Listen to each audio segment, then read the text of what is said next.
Hi, everybody. Tim Hughes here. I'm the CEO and co-founder of DLA Ignite. I've got with me today Kathy. And Kathy and we're going to talk about how comedy enables us to communicate ideas and influence. But before we get into that, Kathy, can you let people know where they can get hold of you? Yeah, the best places are at keepingithuman.com, or if you want to get a hold of me on LinkedIn at Kathy Klotz-Guest, all one word, no hyphens. Please link in with me. I'd say all the socials, most of them at Kathy Klotz-Guest, and keepingithuman.com is the best way to get a hold of me. And you're happy to take audience participation, heckles. Of course. Yeah. Of course. Yeah. So if there's people watching, then you're more than happy to take questions and stuff as we're going on. Sure, not a problem. So you've actually done stand-up, haven't you? So I started in stand-up. I started in stand-up in LA. Did stand-up for about 5 years. Then I went and did sketches and sketch work at Second City in LA. Then I went, somebody said, "You like people." And I do. Most days I like people. And they're like, "You're a people person. You should do improv." So the funny part is that, Tim, I came at comedy while I was working in tech as a writer and performer, not as an improviser, which is no writing. You're just completely off the cuff. You're developing things and putting it out there. And somebody said, you'd be really good at that. And so 5 years in, after doing comedy, stand-up and sketch, I went, okay, I'll take improv. Why not? And it blew my mind. So yes, I started. Why did it blow your mind? What's different about it? Definitely a different muscle, different muscle. So when I do stand-up, I've got what we call a set list. I've rehearsed it. I'm practicing stuff. I go to enough open mics, test my material, and then I do a showcase. I'll perform. Sometimes I would headline and a smaller show, and I have rehearsed. I've practiced my jokes, so I know how they're going to go. Yeah. And the beauty, but also the challenge about improv is that improv, there's no net, there's no set list, there's no rehearsal. You're out there, you do practice runs and practice drills, but the audience will give you suggestions live the night of, and you are creating something on the fly with other people. There's no set list. So you're in effect you're battling your wits and you're using the team. No, see that, and that's the beautiful thing about improv is that you have a team to back you up. And if you do your job appropriately, what happens is you're listening, and somebody will make an offer like, "Hey, yeah, I know we're a couple of hybrid species. We're not human, but I think a tree rat relationship could work, and I'd like to date you." And you're like, "Hell yeah, let's do that. Let's see where that goes."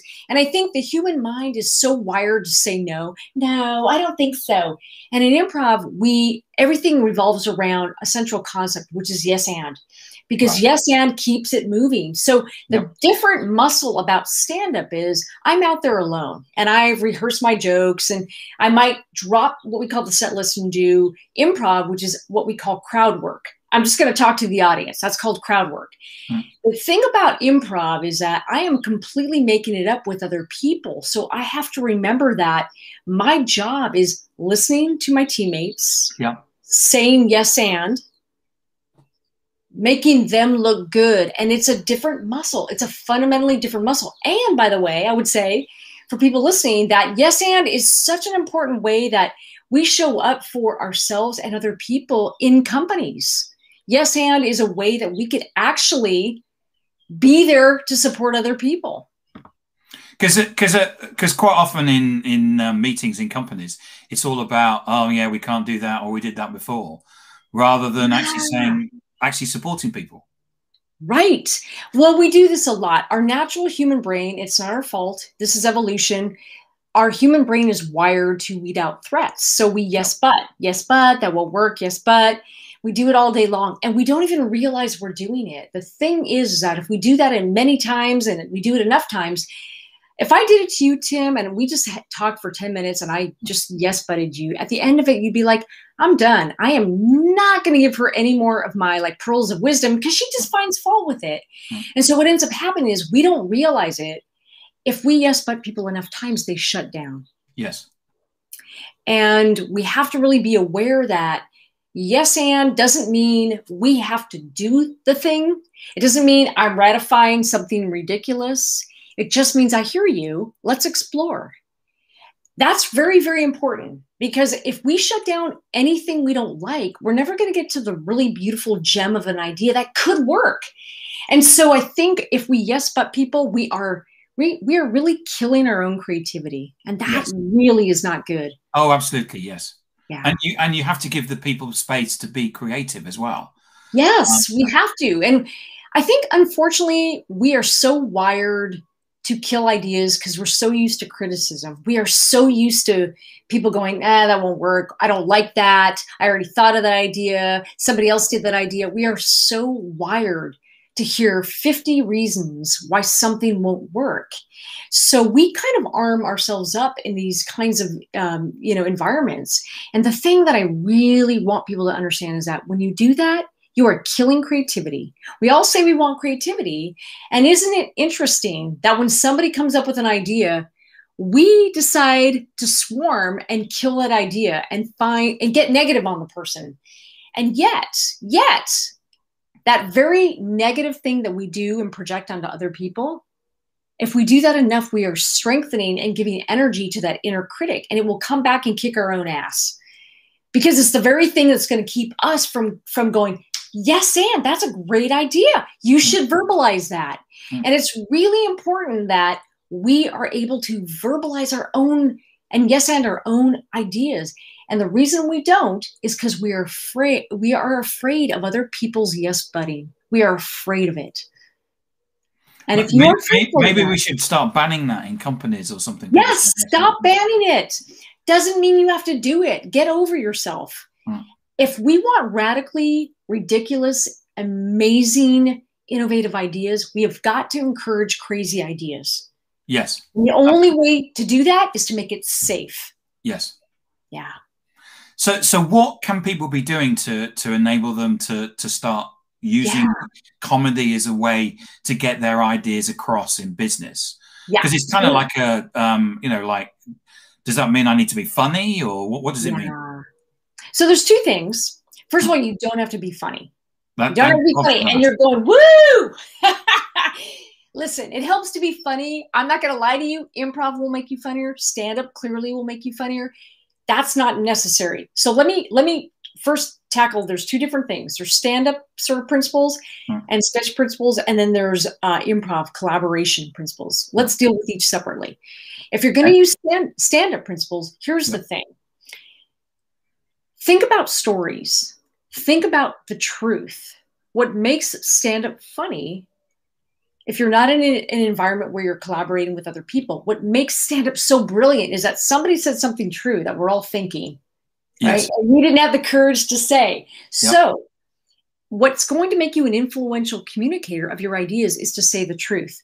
Hey, I know we're all thinking it. We're all thinking it, but this COVID thing, I don't know about you, but I am not looking forward to having to dress up again.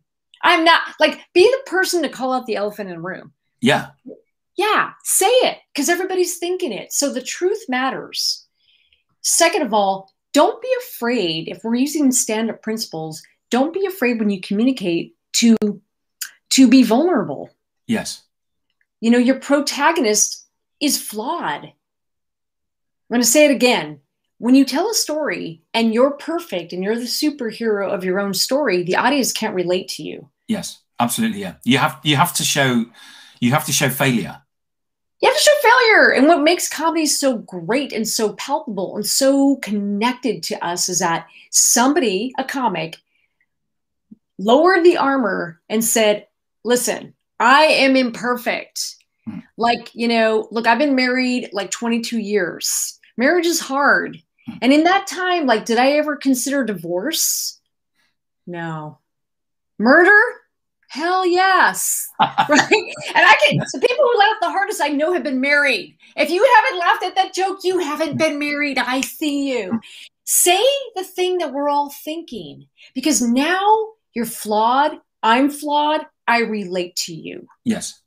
And the other thing is, if we're going to use sort of a connected tissue here for storytelling and communication for influence, think about the rule of three. And in comedy, we have this thing called the rule of three, but the rule of three is very important. Yeah. And it's not just telling jokes, Tim. The rule of three is giving enough examples when we're talking about conflict in a story to humanize the protagonist. Right. So look, we all want to be perfect. We're not. We're flawed. We want a flawed character. But we want to know that the character has experienced some real stuff. Yeah. Right? So we're not talking transaction. So, you know, like this morning, I don't know about you, but I had a really crazy morning, you know, getting the kids ready for school because they're almost done with school. They didn't want to go. Yeah. Like, I mean, there was, the complaining, the crying, the temper tantrums. But that's enough about me. So let's talk about the kids and the executives that I deal with, because that's the real crime here. You know, when we do the rule of three, what we're doing is we're heightening the conflict and the tension. Yeah. And there's a strategic element that happens here. Our brain goes, okay, prove it. How bad was it? Or how much conflict? And when we do the rule of three, what we're doing is we're doing something called blocking. Right. And when our character meets, you know, these blocks, that character has to prove themselves. And 3 times is a good number for heightening the conflict and then making your protagonist relatable. Right. So these are concepts from stand-up. Now, yeah, carry on. Yeah, I was going to say, now that's different. And improv is very different. Right. So improv is about understanding that you are not out there alone telling a story by yourself or trying to influence by yourself. Improv is about you're building collaboratively with other people. You're yes-anding other people's ideas. And the beauty about that is that you don't have to be the only person contributing. Make your partner look good and feel good. Yes, and Tim, what you just said was brilliant. Tell me more about that. Yeah. Now you feel like, oh, she's listening to me. And you want to tell me more. And so if we show up with a collective yes and mindset by hearing everybody else's ideas, we're going to get these amazing ideas. We don't always have to commit to building them, but it starts with us listening and being willing to do that and being willing to yes and ourselves. Yes. And so there's a little bit of difference between, I think, stand-up and improv. They're both equally valuable in a business setting. Yeah. And do you think this is the thing that's going to get us heard and listened to? I think when you show up and yes and somebody else, Tim, I 100% guarantee you it's going to change the dynamic in the room.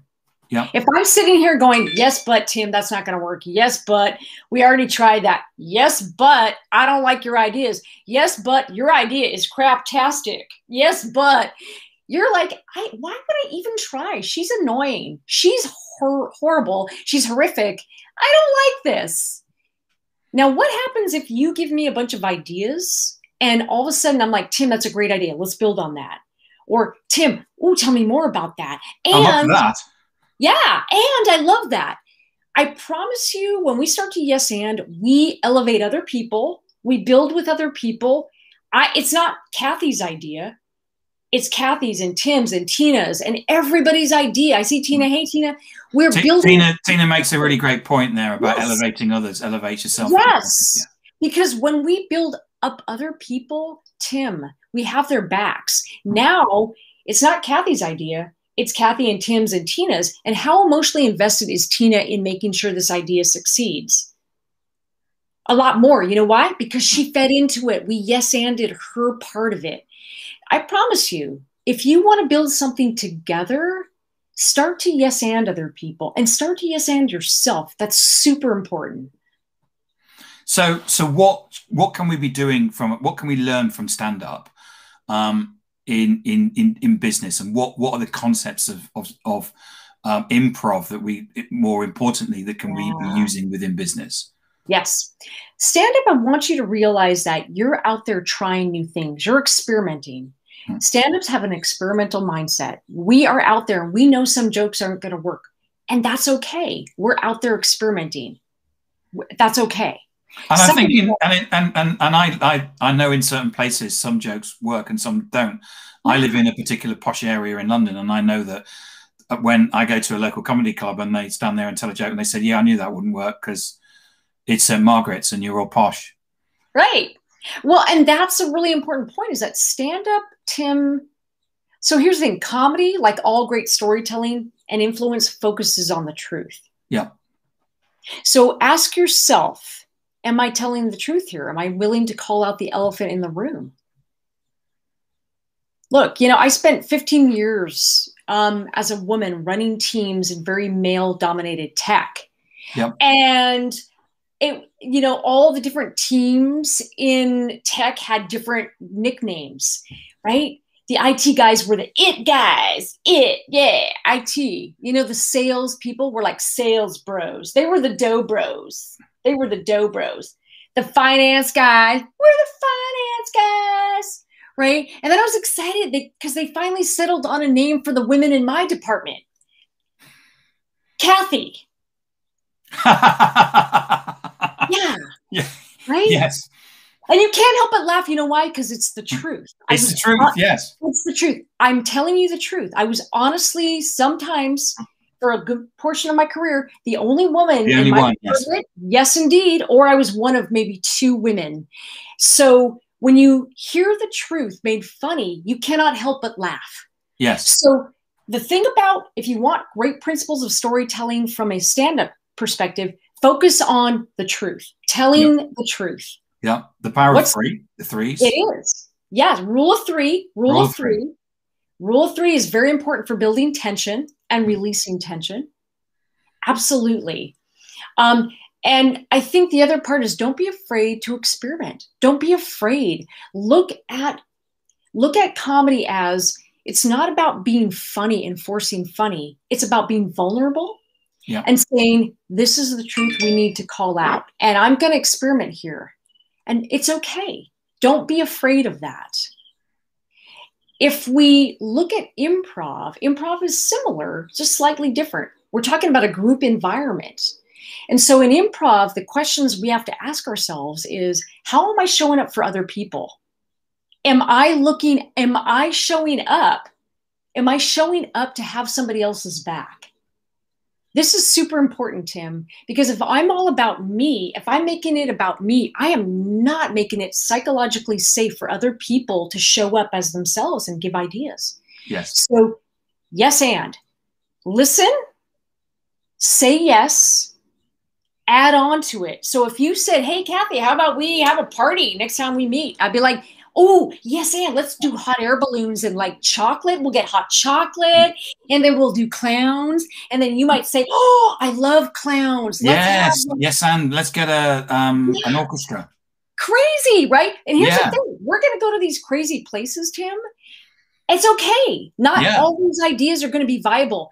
I promise you, Tim, some of those ideas will have a germ of viability. And because we got together and created them together, it's not Kathy's idea. It's not Tim's idea. It's our idea collectively created. And now you're emotionally invested in helping that idea succeed. So it becomes our idea. That's really important. I mean, it's a very important difference about psychological safety. And hey, my buddy Gary here is on here. Gary is a fellow improviser. My friend Gary Ware. I'm glad I don't know Gary, but Gary's wonderful. Gary is a wonderful improviser. Hi, Gary. He is the bomb, and Gary knows this, and I love that. I love seeing my brother from another improv mother. When we make people feel safe and heard, Tim, they feel safe to speak up and give crazy ideas. Yes. Yeah. Yes, and. Yes, and. Yes, and. Yeah. Right. I know. So is there anything that we can do about improv today? I know we're like at 20 minutes or sure. Sure. Do you want to do just a simple yes and exercise? Why don't we do something? Yeah. Yeah. And the audience can join in as well, can't they? They can if they'd like to. Yeah, why not?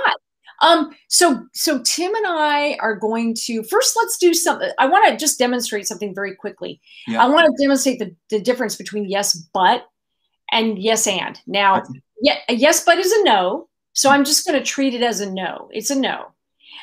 Let's get a suggestion. What are Tim and I going to build? We're going to plan something. Can I get a suggestion from people who from the audience? Yes. Yeah, let's get a suggestion. What are we going to build? Gary, Tina, are you still there? What are we going to build? If not, don't worry. I got you. If not, no, I think Gary and Tina have gone. They're gone. They're busy. Anybody else? Yeah, I get it. No, Gary's here. Gary's here. What are we going to build, Gary? Technology is wonderful, isn't it? You're in San Francisco. I know. Garden. Let's build a garden. I love that idea, Gary. That is brilliant. Yes. Let's first though, Tim, we're going to yes but each other. And here's the goal. I need you to yes but everything I say. Just go to town. Go to town. All right. All right. Oh my gosh, Tim, we are going to build a garden. We're going to plant tomatoes. Oh my God, and basil. Yes, but we don't need vegetables. Oh, yes, but I think that we could harvest the goods and make a delicious soup. Yes, but we can get soup out of a can. Yes, but I think that it would be better fresh because it's got more nutrients that way. Yes, but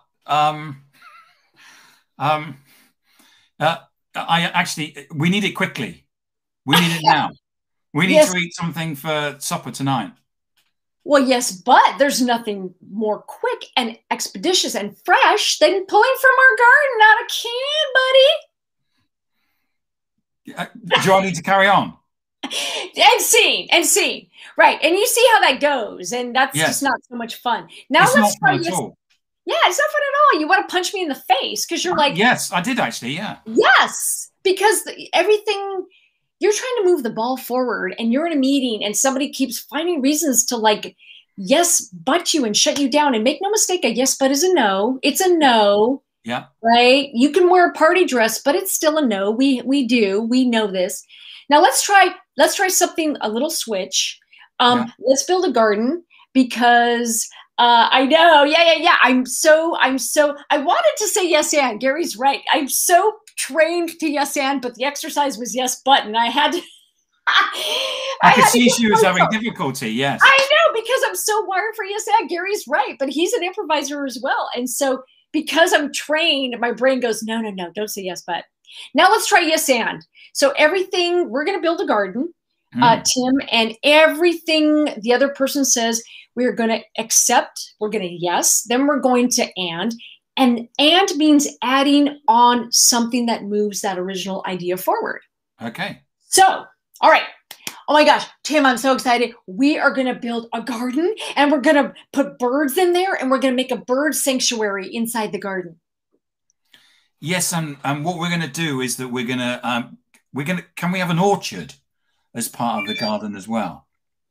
We can have an awesome orchard. And I think that's such a fabulous idea because we could grow fruit and we can put little birdhouses in there. And we can have little birds in there, living in there, protecting the fruit.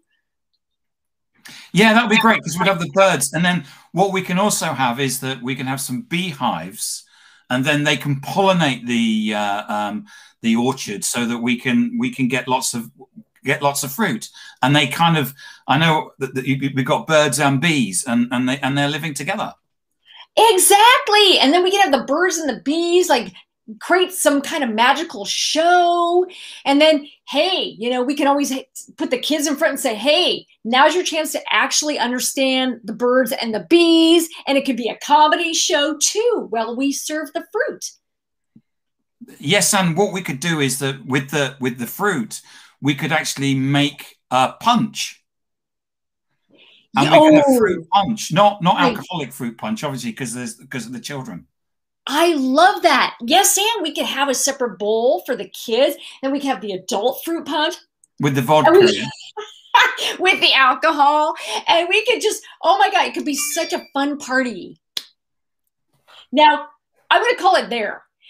But we could go kind of all day. We could go for a long time on that. Did you feel that upward spiral of energy, Tim? Yeah. It was energetic. You actually had to stop it, because about the second one, I was thinking this is difficult because I'm British and I'm not naturally gregarious. But by about the third one, I thought I'm just going to keep going, because this is like, as you said, there was an energy to it. There's an energy to it. The beautiful thing about yes and is that what you're really saying to the person that's in front of you or the people in front of you is you're saying, Tim, I see you, I hear you, and I'm going to listen to your idea because it has merit. And it doesn't matter that every idea is viable. No brainstorming technique, Tim, produces 100% viable ideas. That's not the point. The point is we're going to take some of those ideas and they will have a germ of viability, and we're going to get further ahead by yes-anding each other than if we yes-butted each other. Yes-but absolutely is a no in a party dress. Just because it looks good does not mean it's a yes. I love how my friend Gary keeps me accountable. Yes, I am trained to say yes and, so yes-but is a challenge for me. But it's good. So you get the point. It's like, I know yes and may sound robotic. If yes and Tim and all those people listening isn't your jam, then don't say yes and. Because it's not the wording I care about, Tim. It's the spirit of listening and adding on that's important. So maybe you say, tell me more about that. Or I like that and, ooh, that's interesting. It doesn't have to be yes and. The point is the spirit of yes and is listening and adding on and accepting and knowing that I don't have to build any of those things, but I'm going to get further ahead. And yes, but is going to shut everybody down. And we are so quick to do that. We got to really be aware of that. Kathy, it's been so fantastic and insightful talking to you today. I was really excited about the comedy piece, and it's been great to get some interaction from the audience as well. I mean, this is what streaming is all about. I mean, across the world. I mean, isn't this just technology amazing? And thank you so much for your insight. Oh my gosh, what a pleasure, Tim. I'm so glad we got to talk. Thank you, Tina. Thank you, Gary. And really, honestly, everybody, truth is your friend. The rule of 3 is your friend. Being relatable and flawed and celebrating that as your friend. And yes and. Don't forget to yes and. I promise you it'll make a difference in the dynamics of your relationship. So yes and, everybody. Perfect. Kathy, thank you so much for today. You bet. Thank you, Tina. Have a great day. Thank you so much. Thanks. And thanks, Tina. Thanks.